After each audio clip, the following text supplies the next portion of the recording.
كل من عليها فان ويبقى وجه ربك ذو الجلال والإكرام فبأي آلاء ربكما تكذبان۔ فَبِأَيِّ آلَاءِ رَبِّكُمَا تُكَذِّبَانِ، یہ اس آیت کو اس سورہ کے اندر 31 بار اللہ تعالیٰ نے دہرایا ہے۔ فَبِأَيِّ آلَاء، آلہ کہتے ہیں اللہ تعالیٰ کی نعمت کو، آلہ کہتے ہیں اللہ تعالیٰ کے احسانات کو، آلہ کہتے ہیں اللہ تعالیٰ کی قوت، یعنی کہ اس کے اندر آپ کو 4-5 معنی چھپے ہوئے ہیں، اور آیات کے حساب سے، اس کے کنٹیکس کے حساب سے اس کا معنی بدل جاتا ہے۔ ہمیشہ فیور نہیں ہوتا ہے، ہمیشہ اس کا معنی بلیسنگز نہیں ہوتا ہے، اس کا معنی آیات کے حساب سے کس کنٹیکس میں بات چل رہی ہے اس کے حساب سے کا معنی نکالا جاتا ہے۔ فَبِأَيِّ آلَاءِ رَبِّكُمَا، تو تم دونوں اپنے رب کے کن کن نعمتوں کو جھٹلاؤ گے۔ فَبِأَيِّ آلَاءِ رَبِّكُمَا، تو تم دونوں میں، تم دونوں کون ہیں؟ اس سے پہلے انسان کے علاوہ کسی اور کا ذکر ہی نہیں ہے۔ اس کا معنی کیا ہوگا؟ تو اس میں اختلاف ہوا ہے، اس کو سمجھیے۔ فَبِأَيِّ آلَاءِ رَبِّكُمَا، تو تم دونوں، یعنی کہ اے مسلمان گروہ اور اے کافر گروہ۔ اس وقت انسان 2 گروہ میں بٹ چکے تھے جب نبی صلی اللہ علیہ وسلم تھے۔ ایک مسلمان کا گروہ تھا، دوسرا کافر کا گروہ تھا، ایک اللہ کو ماننے والا گروہ تھا، ایک اللہ سے انکار کرنے والا گروہ تھا۔ تو دونوں گروہ کو اللہ تعالیٰ یہاں ایڈریس کر رہا ہے، سمبودھن کر رہا ہے اور فرما رہا ہے فَبِأَيِّ آلَاءِ رَبِّكُمَا تُكَذِّبَانِ، تو تم دونوں، یعنی کہ اے مسلمانوں، اے کافروں، تم دونوں اپنے رب کی کن کن نعمتوں کو جھٹلاؤ گے۔ اس کا ایک معنی یہ بتایا گیا ہے۔ دوسرا معنی یہ بتایا گیا ہے کہ یہ ربکما استعمال میں صرف آتا ہے، مگر یہ کہا گیا ہے صرف انسان سے، یعنی کہ اے انسانوں، تم لوگ اپنے رب کی کن کن نعمتوں کو جھٹلاؤ گے۔ اور اس کا تیسرا معنی یہ بھی کیا گیا ہے، اے مردوں، اے عورتوں، تم اپنے رب کی کن کن نعمتوں کو جھٹلاؤ گے۔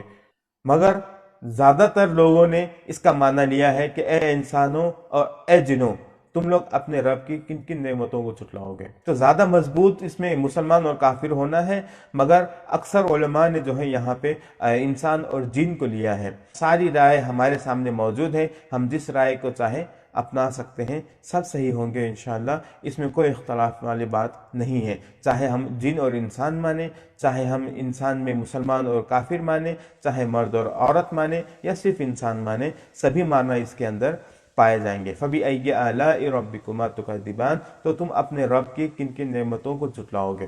آئیے دیکھتے ہیں اس آیت کو دہرانے کی خوبصورتی کیا ہے۔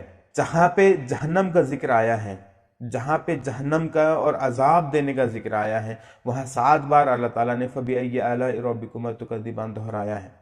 اور جہاں جنت کا ذکر آیا ہے، وہاں پہ اللہ تعالیٰ نے 8 بار فَبِأَيِّ آلَاءِ رَبِّكُمَا تُكَذِّبَانِ دہرایا ہے۔ سبحان اللہ، کتنی خوبصورتی کے ساتھ اللہ تعالیٰ نے اس آیت کو رکھا ہے کہ اس کو سمجھنے میں بہت مزہ آتا ہے۔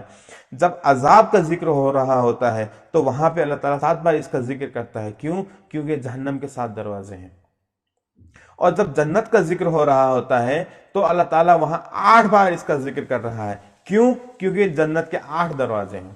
سبحان اللہ، کس طریقے سے خوبصورتی سے اللہ تعالیٰ نے اس کو پیرو کے رکھا ہے۔ الحمدللہ، جب پڑھا جائے تو دل خوش ہو جاتا ہے۔ اور اسی طریقے سے جب اللہ تعالیٰ نے اپنی نعمتوں کا ذکر کیا ہے تو وہاں 8 بار اس کا ذکر کیا ہے۔ یعنی کہ اگر اللہ تعالیٰ کی نعمتوں کو اگر ہم لوگ مانتے ہیں تو ہم لوگ جنت کے 8 دروازوں میں سے ایک دروازے کے بھیتر جائیں گے انشاءاللہ۔ اور سبحان اللہ، بہت بہترین بات ہے، بہت بہترین انداز سے ذکر کیا ہے اللہ تعالیٰ نے اس بات کا۔ تو اس کو 31 بار اللہ تعالیٰ نے دہرایا ہے۔ اس کا ایک مطلب یہ بھی ہے کہ جو کافر ہیں، جو ماننا نہیں چاہتے ہیں، ان کو گھچگھچانے کے لیے ہے، ان کو اٹھانے کے لیے ہے، نیند سے جگانے کے لیے ہے کہ بھائی اب تو جگو، اب تو جگو، اب تو جگو، اتنے احسانات ہو چکے ہیں، اب تو جگو، اب تو جگو۔ یہ اس طریقے سے اٹھایا جا رہا ہے۔ اور دوسری طرف اس کا دوسرا فائدہ ہم لوگ کو یہ مل رہا ہے کہ اس آیت کے اندر پہلی مرتبہ جب 8 بار جب اس کا ذکر ہوا ہے تو وہاں پہ اللہ کے احسانات کے ساتھ ذکر ہوا ہے۔ اس کو یاد رکھیے گا، شروع میں 8 بار اللہ کے احسانات کے ساتھ اس کا ذکر کیا ہے اللہ تعالیٰ نے۔ اس کے بعد اللہ تعالیٰ کے عذاب کا ذکر کیا ہے، اللہ تعالیٰ کی طرف سے وارننگ اور اللہ تعالیٰ کی طرف سے جہنم بھیجنے کی جو چتاونی ہے، اور اس کے ساتھ اللہ تعالیٰ نے 7 بار اس کا ذکر کیا ہے۔ پھر اس کے بعد اللہ تعالیٰ نے 8 بار اس کا ذکر کیا ہے بڑے جنت، یعنی کہ جو اوپر والے جنت ہے، جو سب سے زیادہ نعمتوں والا جنت ہے، اس جنت کا ذکر کرنے کے وقت میں اللہ تعالیٰ نے جو ہے وہاں بھی 8 بار ذکر کیا ہے۔ پھر دوسرا لیول کا جو جنت ہے اس کا ذکر کرنے کے ٹائم میں بھی اللہ تعالیٰ نے 8 بار اس کا ذکر کیا ہے، تو کل ملا کے ہو جاتے ہیں 31۔ تو جب جنت کا ذکر آتا ہے، چاہے وہ اوپر کے حصے کا ہو یا نیچے کا حصے کا ہو، تو دونوں حصوں کے ذکر کے ساتھ اللہ تعالیٰ نے 8 بار جو ہے فَبِأَيِّ آلَاءِ رَبِّكُمَا تُكَذِّبَانِ کو ذکر کیا ہے۔ اور جب جہنم کی بات آتی ہے تو اس وقت اللہ تعالیٰ نے 7 بار جو ہے اس کا ذکر کیا ہے۔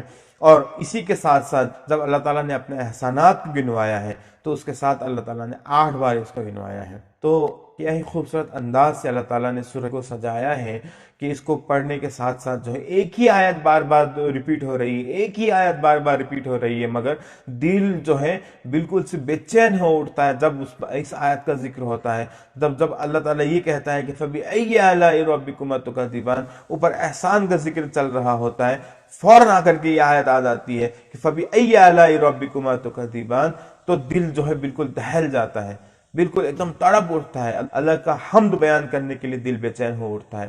اور جب اللہ تعالیٰ کا عذاب کا ذکر ہو رہا ہوتا ہے، پھر جب یہ آیت دہرائی جاتی ہے فَبِأَيِّ آلَاءِ رَبِّكُمَا تُكَذِّبَانِ، تو دل بے چین ہو جاتا ہے اور معافی مانگنے لگتا ہے اللہ تعالیٰ سے۔